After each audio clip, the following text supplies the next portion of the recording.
दोस्तों, अगर आप और अच्छी नींद चाहते हैं तो हमारी प्यारी सी ऐप नींद को इंस्टॉल करें।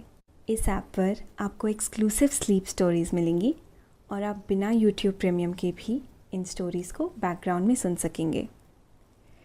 इंस्टॉल करने के लिए आप हमारी वेबसाइट neend.app पर ज़रूर आइए और अच्छी कहानियाँ, स्लीप म्यूज़िक, कुछ टिप्स सुनने के लिए इस चैनल को सब्सक्राइब कीजिए।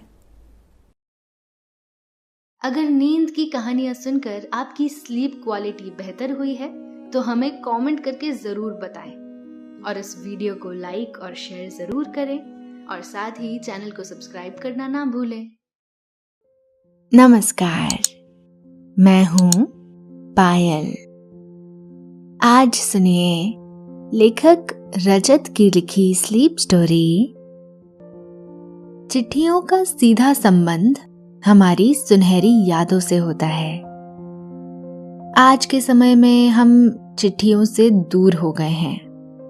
हाँ, व्हाट्सएप, फेसबुक कुछ माध्यम हैं अब भी, पर चिट्ठियों से आप इनकी तुलना नहीं कर सकते। पहले चिट्ठी लाने वाला डाकिया परिवार के एक सदस्य की तरह होता था।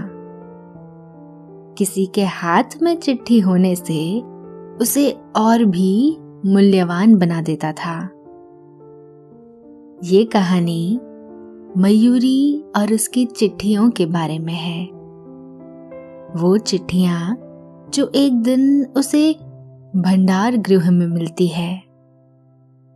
हर एक चिट्ठी के अंदर उसकी एक नई दुनिया बसी हुई है। मयूरी फैसला करती है कि इन सभी पलों को वो फिर से जिएगी। आइए हम आपको मयूरी के साथ इस सुनहरे सफर पर ले चलते हैं, जहां आप एक अलग ही दुनिया से मुखातिब होंगे। लेकिन पहले आप अपने आसपास की सारी लाइट्स ऑफ करके आराम से लेट जाएं। अपनी आंखें धीरे से बंद कर लीजिए। अब थोड़ा सा अपने शरीर को आराम दीजिए। थोड़ा और आराम। अपने शरीर को बिल्कुल ढीला छोड़ दीजिए।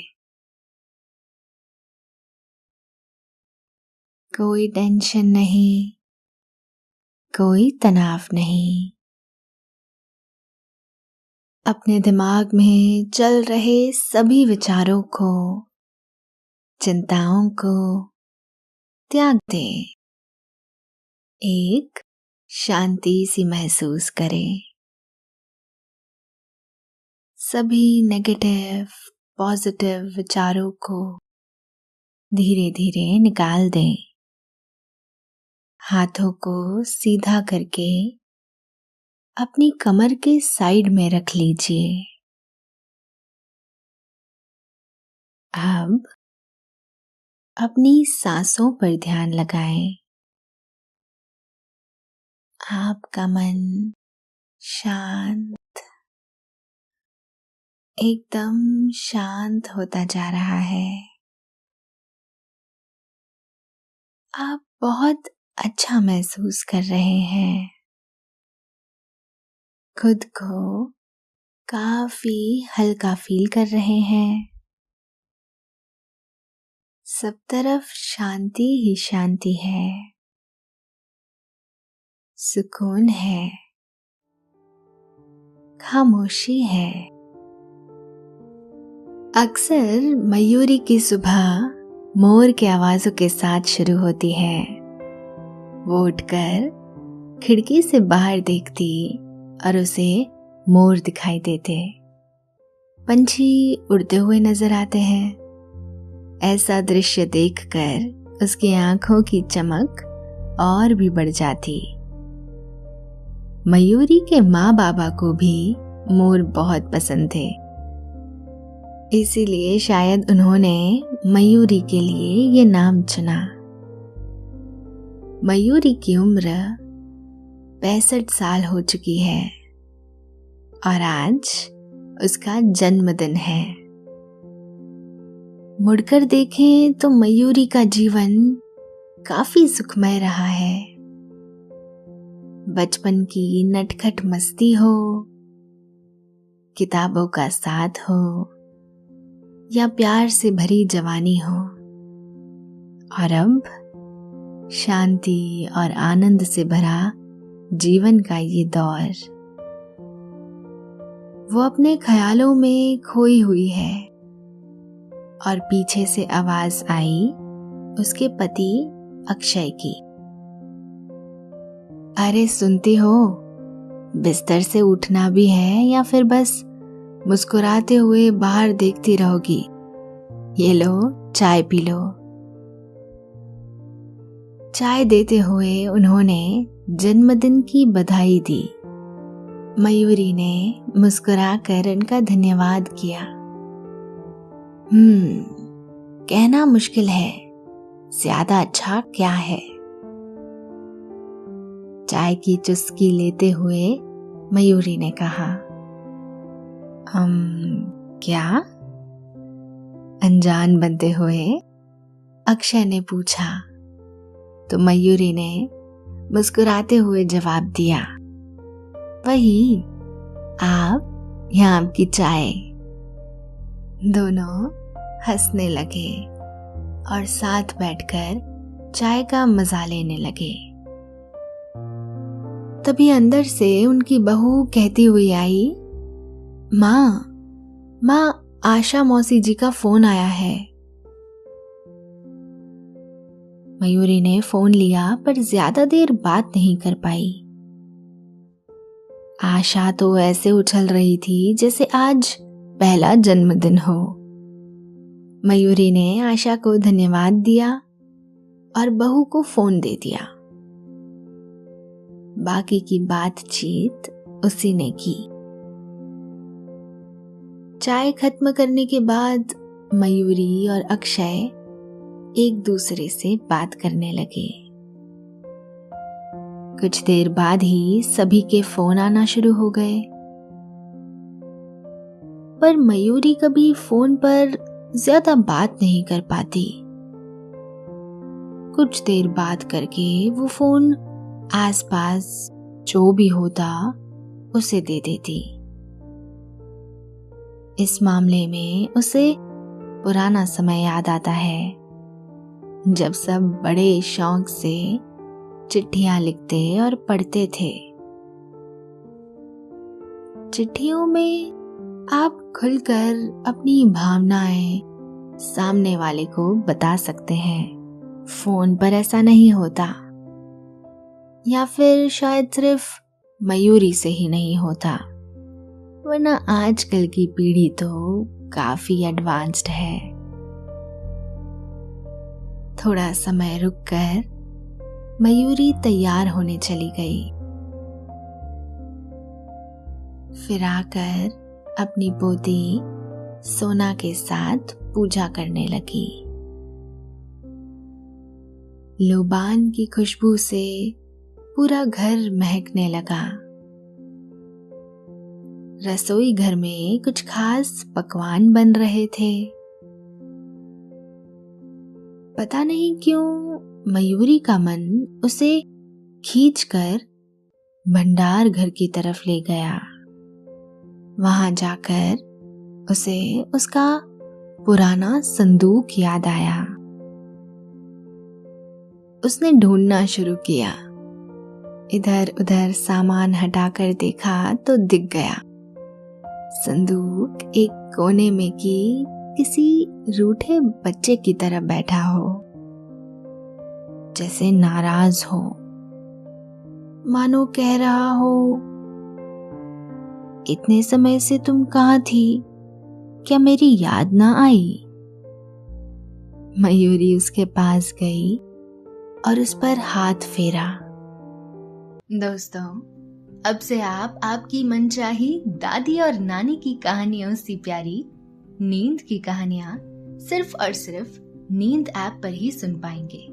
तो इसी तरह हमारे साथ कहानियों के जरिए जुड़े रहने के लिए आपकी अपनी नींद ऐप इंस्टॉल करें।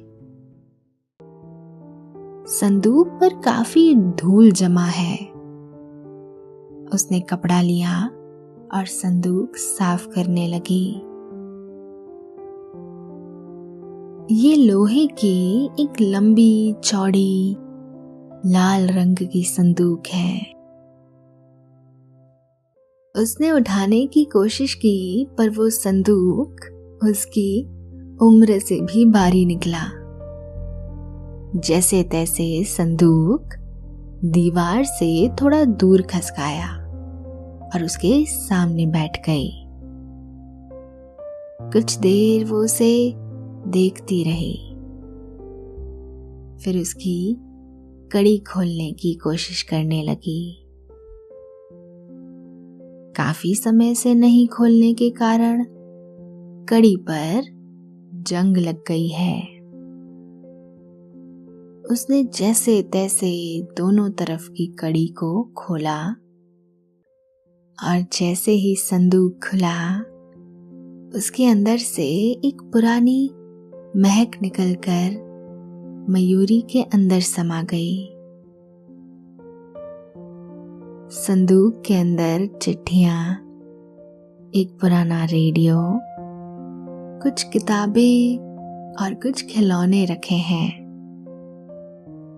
ये सब देखकर मयूरी ने अपनी आंखें बंद की और अपने बचपन में पहुंच गई, जहां वो पूरे घर में चिट्ठी लेकर दौड़ लगा रही है। बाबा की चिट्ठी, बाबा की चिट्ठी। चिट्ठी लेने के लिए माँ पीछे पीछे भाग रही है। माँ ने मयूरी को पकड़ा और दोनों हंसते हुए चिट्ठी पढ़ने लगे। चिट्ठी पढ़ते समय उन्हें ऐसा लगता है जैसे बाबा खुद बोल रहे हों। उनका चेहरा उन्हें चिट्ठी में दिखाई देता है। मयूरी ने अपनी आंखें खोली और फिर से वर्तमान समय में आ गई। एक एक कर वो चिट्ठियां निकालने लगी। कभी माँ की चिट्ठी हाथ में आती तो कभी बाबा की, कभी सहेली की तो कभी बहनों की। जैसे कोई चिट्ठी उसके हाथ में आती, वो उस समय में वापस पीछे चली जाती। कभी माँ के साथ बैठकर चिट्ठी पढ़ रही होती तो कभी बाबा के साथ, कभी बहनों के साथ बैठकर, जहां चिट्ठी का एक हिस्सा उसकी बहन के पास होता और दूसरा हिस्सा उसके पास। चिट्ठियों के पास जो पुराना रेडियो रखा हुआ है, मयूरी ने उसे हाथों में उठाया तो उसे एक पुराना गीत सुनाई देने लगा। 14वीं का चांद हो या आफताब हो। कुछ पल तक वो गाना सुनती रही। फिर उसकी नजर रेडियो के नीचे रखी चिट्ठियों पर पड़ी। रेडियो रखकर उसने उन्हें देखा तो उसे अक्षय की लिखी चिट्ठियां मिली, जो वो शादी से पहले लिखा करता था। अब इसे चिट्ठियां कहो या प्रेम पत्र, इन चिट्ठियों में मयूरी को वो चिट्ठी मिली जो अक्षय ने उसे पहली बार लिखी थी, उसका पहला प्रेम पत्र। ये चिट्ठी हाथ में आते ही वो एक 17 साल की लड़की में बदल गई। अब मयूरी एक भंडार गृह की जगह अपने पुराने घर के कमरे में चिट्ठी लिए खड़ी थी। वो भागकर कमरे से बाहर निकली और घर के पीछे खुले बाड़े में पेड़ के नीचे जा बैठी। इधर उधर देखने लगी कि कोई देख तो नहीं रहा। पूर्णिमा की इस रात में एक चांद आसमान पर था और एक उसके हाथ में। हर तरफ चांदनी फैली हुई थी, जैसे सभी को खबर हो आज उसके साथ क्या हुआ है। जिस पेड़ के नीचे मयूरी चिट्ठी लिए बैठी थी वो इस तरह झुक रहा था मानो चिट्ठी पढ़ने की जल्दी उसे मयूरी से ज्यादा है। जैसे जैसे वो चिट्ठी खोल रही थी उसके दिल की धड़कन भी बढ़ रही थी। चिट्ठी पूरी खुलने के बाद उसने एक सांस में पूरी चिट्ठी पढ़ ली। कुछ पल के लिए जैसे सब रुक गया हो और सभी एक साथ चिट्ठी पढ़ने में लग गए हों। मयूरी ने मुस्कुराकर एक गहरी सांस ली और पेड़ के सहारे से टिक गई। तभी उसे एक आवाज आई, दादी जी, दादी जी कहाँ हो? उसने अपनी आंखों की पुतलियों को इधर उधर घुमाकर देखा, फिर अपने आप को पेड़ से दूर किया और अपने ख्यालों से निकलकर सीधा भंडार गृह में आ गई। पीछे से सोना ने उसे आकर पकड़ लिया। दादी जी, यहाँ क्या कर रहे हो? और ये क्या है, खजाना? उसने संदूक की तरफ देखते हुए बोला। हाँ बेटी, ऐसा ही कुछ है। अब चलो दादी जी, आज आपकी पसंद का खाना बना है, चलो वरना मैं सब खा जाऊंगी।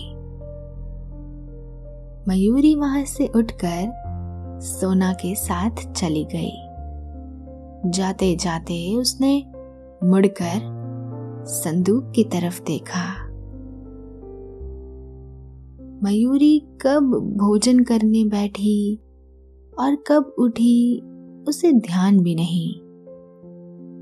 उसका ध्यान सिर्फ चिट्ठियों पर था। किसी का फोन बजा तो उसने अक्षय से कहा, मुझे किसी से फोन पर बात नहीं करनी, मुझे चिट्ठियां लिखनी है। ये सुनकर अक्षय बड़ा खुश हुए। उन्होंने कहा, बिल्कुल लिख लो, ये तो कमाल का विचार है, मैं अभी कागज और कलम लाता हूं। मयूरी भंडार घर में गई और फिर से सभी चिट्ठियां संदूक में जमाने लगी। रेडियो फिर से संदूक में रख दिया। उसने संदूक में रखा एक खिलौना हाथ में लिया तो एक बच्चे के खिलखिलाने की आवाज आने लगी। उसने जल्दी से खिलौना संदूक में वापस रखा और अपने आप से कहने लगी, बाद में। दोस्तों, अब से आप bed time stories, guided meditations, relaxing music, इन सब का आनंद नींद ऐप पर ही उठा सकते हैं। अक्षय मयूरी को लेने आए। दोनों खिड़की के पास बैठकर चिट्ठी लिखने लगे। पहली 2 चिट्ठी मयूरी ने अपनी बहनों को लिखी, आशा और सान्या। चिट्ठी लिखते हुए उसे ऐसी बातें याद आने लगी जो शायद वो भूल सी गई थी। उसने दोनों बहनों से दिल खोल कर बातचीत की, मतलब चिट्ठी में लिखा, और अपने आप से कहा, उम्मीद है वे दोनों भी इसी तरह पढ़ेंगी जिस तरह मैंने लिखा है।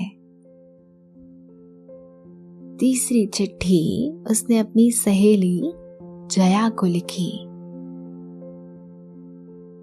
चिट्ठी के माध्यम से मयूरी ने जया को पूरा बचपन घुमा दिया और उसे याद दिलाया, तुझे याद है जब हम माँ के साथ बाबा के लिए सुबह सुबह खेत पर चाय लेकर जाते थे, सूर्योदय से पहले ही घर से निकल जाया करते थे। खेत पहुंचते पहुंचते सूरज अंगड़ाई लेकर बादलों की चादर से बाहर आता। सिंदूरी किरणें खेतों पर बहने लगती। बाबा पंछियों को उड़ाते थे और हम पंछियों को दाना डालकर बुलाते थे। जया से मयूरी ने कई सारी दिल की बातें करी। कुछ देर बाद अक्षय कहीं काम से चले गए। चिट्ठियां लिखते लिखते कब समय बीत गया पता ही नहीं चला। जया के बाद एक चिट्ठी मयूरी अपनी बेटी नूतन को लिखने लगी। नूतन दूर शहर में रहती थी।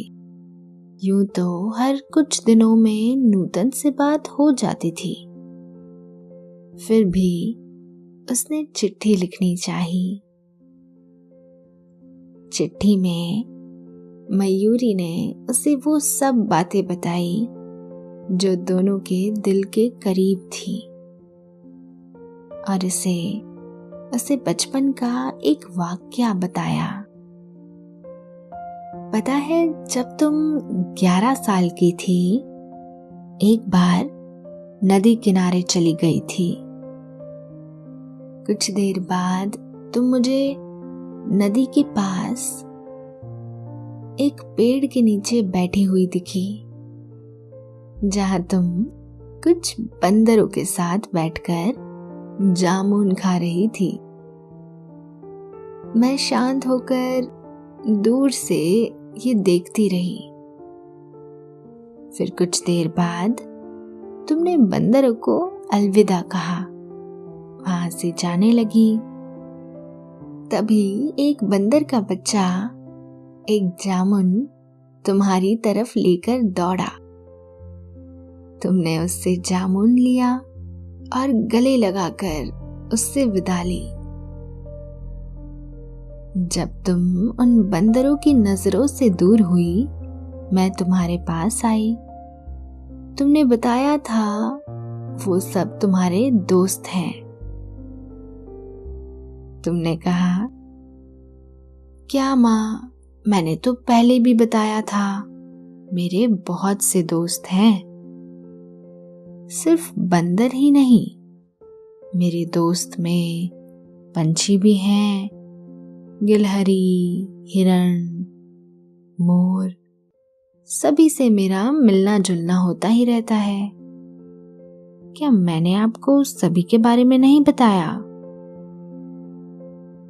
मैंने तुम्हारा हाथ पकड़कर घर ले जाते हुए तुमसे बोला था, हाँ, पर मुझे लगा बेटी तुम सिर्फ कहानी सुना रही हो। हाँ माँ, पर वो सब सच्ची कहानियां हैं। मुझे लगा आपको पता होगा। आज की ही तरह तुम्हारा बचपन भी ऐसी ही कई रोमांचक कहानियों से भरा होता था। जल्दी से आकर कुछ और नई कहानियां सुना दो। चिट्ठी खत्म होते ही एक हवा का झोंका, मिट्टी की सौंधी सी खुशबू फूलों की खुशबुओं में पिरोकर मयूरी की तरफ आया। उसने सर उठाकर देखा तो शाम हो चुकी है। आज का पूरा दिन कब बीत गया पता ही नहीं चला। जिंदगी के कई यादगार दिनों में ये दिन भी शामिल हो गया। उसने अपने आप से कहा। धीरे धीरे शाम सिंदूरी बढ़ती जा रही है। ठंडी हवा अंदर की तरफ इस तरह आ रही है जैसे उसे बाहर बुलाना चाहती हो। आज वो बाहर टहलने जो नहीं गई, शायद इसीलिए। खिड़की से कुदरत के ये अद्भुत नजारे, कुछ ख्याल सब एक साथ चला रहा है। तभी एक मोर की आवाज से मयूरी का ध्यान टूटा। उसने देखा पर वहां उसे कोई दिखाई नहीं दिया। फिर अपनी आंखों को मसला और थोड़ा जोर देकर देखने की कोशिश की, पर कोई मोर नजर नहीं आया। कुछ देर बाद फिर से मोर की आवाज आई, पर मोर फिर भी दिखाई नहीं दिया। वो उठकर बाहर गई, चारों तरफ देखा, पर कोई मोर नहीं था। कुछ देर बाहर ही टहलने का सोचकर मयूरी इधर उधर घूमने लगी और एक पेड़ के नीचे जाकर खड़ी हो गई। ये वही पेड़ था जहां उसने पहली बार अक्षय की चिट्ठी पढ़ी थी। सब कुछ वैसा ही है। ये पेड़ भी, मैं भी, अक्षय भी। मयूरी ने अपने आप से कहा। धीरे धीरे शाम जाने लगी और चांद अपनी चांदनी फैलाने लगा।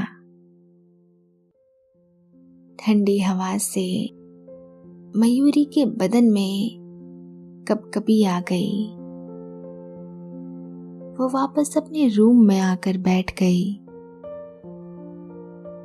उसने सभी चिट्ठियों को समेटा और उन्हें ध्यान से रख दिया, इस उम्मीद में कि कल सभी को भेज देंगे। उसने कलम उठाया, तभी मोर की फिर से आवाज आई, जैसे वो उसे बुला रहा हो। पर बाहर तो कोई दिखाई नहीं दिया। मयूरी के हाथ में कलम है और सामने कुछ खाली कागज।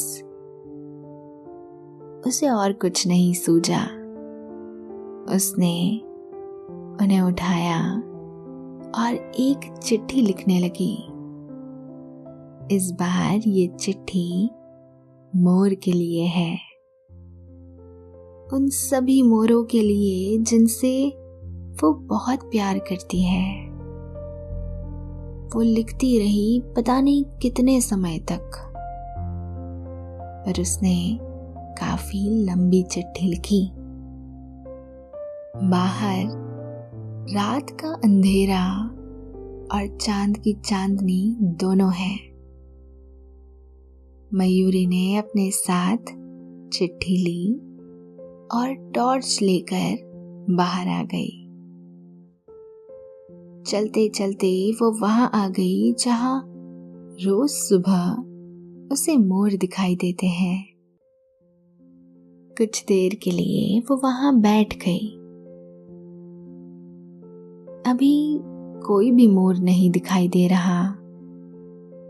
उसने मुड़कर अपने घर की खिड़की की तरफ देखा और सोचा, वहां कोई नहीं है, होगा भी कैसे, मैं तो यहाँ हूं।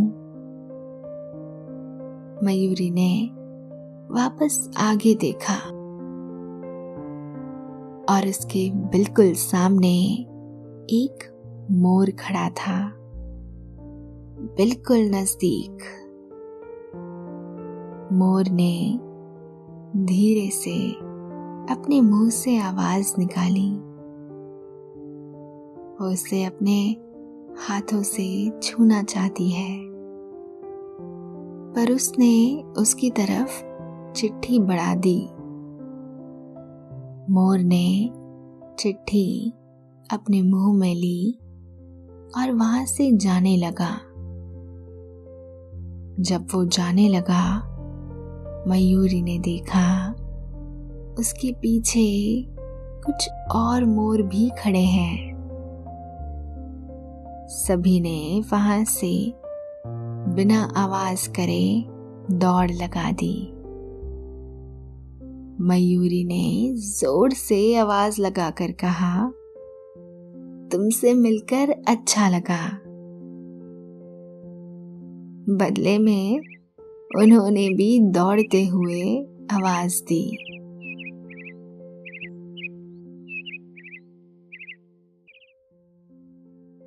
दोस्तों, अब से आप आपकी मनचाही दादी और नानी की कहानियों से प्यारी नींद की कहानियां सिर्फ और सिर्फ नींद ऐप पर ही सुन पाएंगे।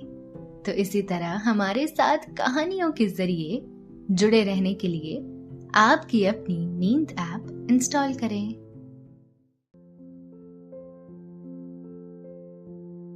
मयूरी फिर से उसी जगह बैठ गई। पीछे से अक्षय आवाज लगाते हुए आए, मयूरी, यहाँ आकर बैठी हो, मैं तुम्हें सब जगह ढूंढ आया। मयूरी ने कहा, तुम भी आकर कुछ देर बैठ जाओ, आओ। वो दोनों वहां बैठे रहे, बिना कुछ बोले, जब तक घर से उन्हें बुलाने की आवाज नहीं आई। अक्षय ने कहा, अब चलना चाहिए, सब हमें बुला रहे हैं। हाँ, चलते हैं, चलो, मयूरी ने कहा। दोनों घर गए, भोजन किया, कुछ देर बातें करके सब सोने चले गए।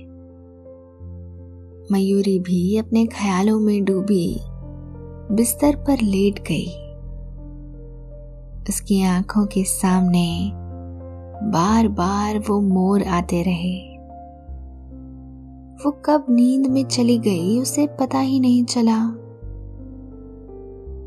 कुछ देर बाद अचानक उसकी नींद टूटी और उसे किसी की आवाज सुनाई दी। अपनी आंखें खोली तो उसने देखा पास ही एक मोर खड़ा है। मोर ने अपने मुंह में कुछ पकड़ रखा है। मयूरी उठकर बैठी तो मोर ने अपने मुंह से उसकी गोद में कुछ गिरा दिया और खिड़की से आवाज करता हुआ चला गया।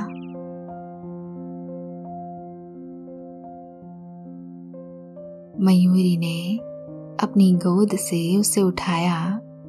वो कागज के कुछ पन्ने हैं।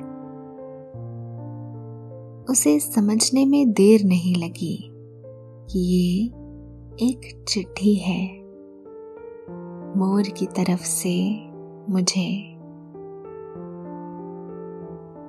मयूरी ने चिट्ठी खोली और दूर से उसे मोर की आवाज सुनाई दी।